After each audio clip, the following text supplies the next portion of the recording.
Rail লাইনের ধার থেকে উদ্ধার হলো একটি পূর্ণবয়স্ক নীলগাইয়ের মৃতদেহ। ঘটনাটি বীরভূমের রামপুরহাট থানার লক্ষ্মীবাটি গ্রামের কাছে। আজ বেলা 10:30টায় রামপুরহাট স্বাধীনপুর রেল স্টেশনের মাঝে রেল লাইনের ধারে মৃত অবস্থায় পড়ে থাকতে দেখতে পান এলাকার বাসিন্দারা। তারা পুলিশে খবর দিলে রামপুরহাট থানার পুলিশ বন দপ্তরে খবর দেয়।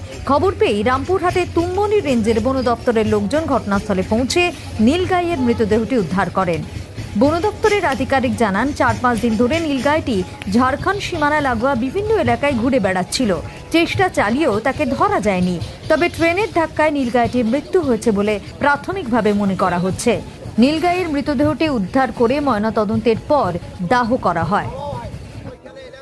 আমরা এটাই দেখলাম যে এখানে লোকাল লোক কিছু খবর দিয়েছিল, তাদের খবর শুনে আমি স্টাফ পাঠিয়েছিলাম। তারা দেখলো যে স্বাধীনপুর স্টেশন সংলগ্ন ওই লক্ষ্মীবাটি মৌজা, সেখানে আমাদের জঙ্গল থেকে ঝাড়খণ্ডের দিক থেকে বার হয়ে এসেছিলো।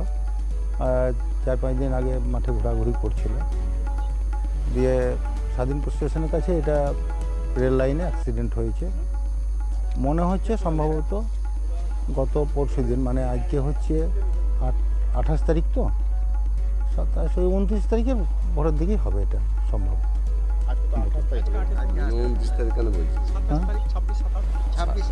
27 তারিখ ভোরের দিকে। হ্যাঁ, 27 তারিখ ভোরের দিকে। এটা নীলগাই। হ্যাঁ, এটা ওই আমরা যেটুকু জানি যে নীলাচল প্রদেশের গাই, যার জন্য আমাদেরকে মানে পশ্চিমবাংলায় এটা নীলগাই বলেই পরিচিত হয়। এইটুকু করলাম বলতে আমরা ভেটেরিনারি সার্জনের সঙ্গে কথাবার্তা বলেছি। এখন এটাকে রিকভারি করে নিয়ে গেলে মেডিকেল মানে পোস্টমর্টম করানোর পর বার্নিং করে দেওয়া হবে, এটুকুই আমাদের ডিওফোর নির্দেশ।